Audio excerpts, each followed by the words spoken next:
very much to all those who send gifts to the novel and support with valuable golden tickets. I hope we can all keep it up. 3. Chapter 1179, Sylvia's Ability and Problems. Bai Zemin looked at the beautiful American woman in front of him curiously as she walked closer. This woman was among the students we saved back then. Bai Zemin frowned in his heart, but on the surface, his expression remained the same. I know that in a prestigious university like Beijing University, it is not uncommon to have students from abroad, but I don't remember such a face. Though on second consideration, Bai Zemin realized that even if he had crossed paths with her, he probably never paid attention to it, since he simply didn't have a reason to do so. She might even be a being who for different reasons was not born or made different choices in Bai Zemin's dimension. He reminded himself that this was not his place, and thus it would be good to put his knowledge of Earth aside a bit in certain cases. What brought Bai Zemin out of his inner thoughts was a rather beautiful voice, but what surprised him most was the excellent pronunciation and tone of voice easily mistaken for that of a native speaker from China. No need to thank me, Bai Zemin interrupted. Sylvia subconsciously lowered her head as if fearful that she had offended him. Although Bai Zemin was probably younger than the beauty in front of him, the number of things he had seen and experienced were simply unparalleled in comparison. Therefore, it was not a challenge for him to understand her mood and thoughts partially just based on her gestures and expressions. It was only a small group of 3 zombies at most, wasn't it? It's not a big deal. Besides, after killing those zombies, I was forced to run away and leave you behind, so you don't owe me anything at all. Bai Zemin smiled slightly as he looked the woman named Sylvia in the eyes. 3 at the most, Sylvia muttered to herself, but suddenly understood what was going on. She quickly nodded and feigned ignorance as she immediately said, "Why yes, but still, I wanted to thank you for helping me back then, even if you had to leave the place after that." Bai Zemin smiled slightly and nodded appreciatively as he silently thought, "Clever woman, not bad." In this world, it took more than strength to survive and reach anywhere. How many extremely strong soul evolvers from Earth who could have gotten very, very far, ended up in the end turning into cold corpses after offending Bai Zemin for meaningless reasons. To survive, one needed cunning and the ability to read the situation, instead of stupidly jumping into the water just because one believed to be a great swimmer capable of overcoming hidden sharks. Sylvia gently bit her lower lip as she felt some mocking glances that were not aimed at her, but at the person sitting in the shadows. She didn't understand. Why in the world would someone so powerful that he was even capable of turning more than a dozen zombies into a bloody mist in less than a second would want to hide so badly? He was even willing to accept looks of disdain. Perhaps from this person's point of view, no one in this place is worth mentioning. He just doesn't care about what others might think of him in the same way we humans don't care about ants. Sylvia thought, feeling extremely complex. Sylvia's thoughts weren't wrong, but they weren't exactly right either. Bai Zemin was not someone who belonged to this dimension, so in his heart he believed it was best to avoid getting too involved as much as possible. If others disdained him and thought he was weak, Bai Zemin would avoid a lot of future headaches. Besides, it wasn't as if the thoughts or feelings of people he would never see again and shouldn't have known to begin with would affect him in the future. At the end of the day, there are only 25 more days at the most before I get back to my dimension. It's best not to get attached to anyone here for everyone's sake, including me. Bai Zemin closed his eyes, preparing to sleep a little longer to keep the anger and sadness from consuming him. Right. In this place, no more than a couple of meters away, the vivid image of the only loyal follower that Bai Zemin had lost to this day, and one of his commanders was sitting next to a group of friends.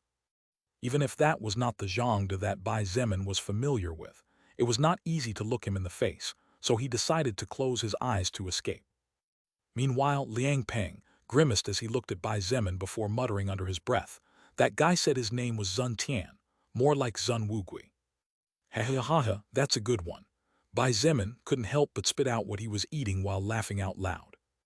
An, Zun Tian equals swift sky / Zun Wugui equals swift turtle.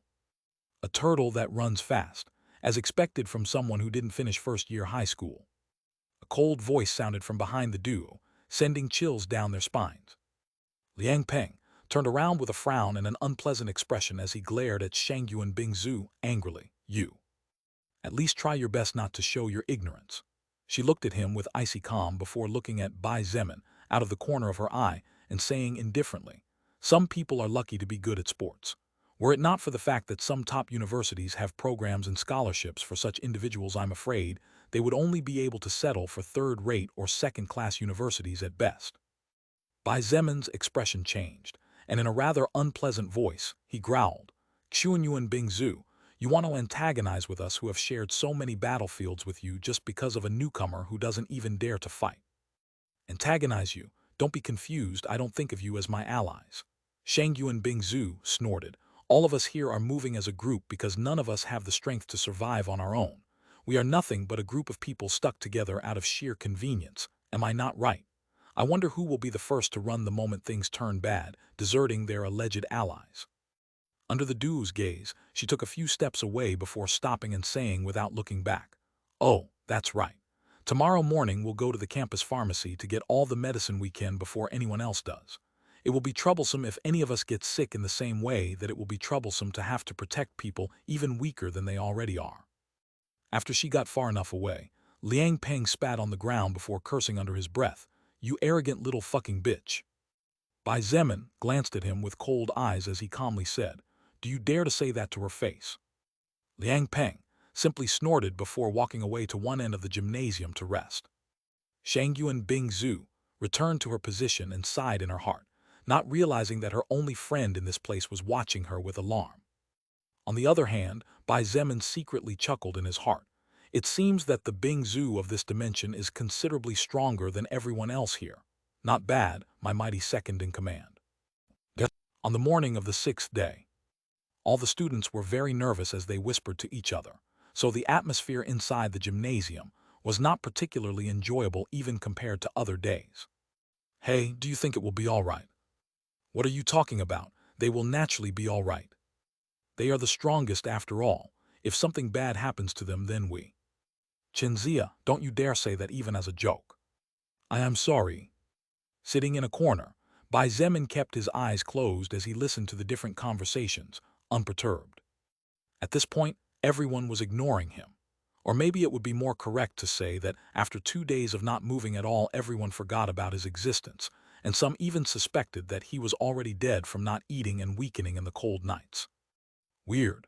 Bai Zemin frowned slightly as he began to feel a little anxious in his heart.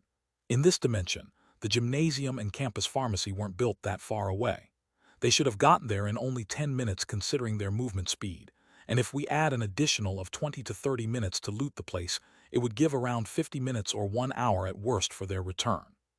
However, more than 1 hour and 30 minutes had already passed, but Shangyuan Bingzu's group was not back. Bang! A loud bang on the door sounded from outside, followed by an urgent voice. God damn it, brats, open the freaking door now. Some students jumped and screamed in fright at the sudden bang on the door, while others were startled by the roar of Liang Peng. However, there were also students who moved quickly and within seconds cleared the door. When the big door opened, Liang Peng and Bai Zemin entered covered in blood. Oh my God. What happened? The vice president and the president. The students' faces turned pale at the sight of the duo's miserable condition. Bai Zemin seemed to have given his all to get this far,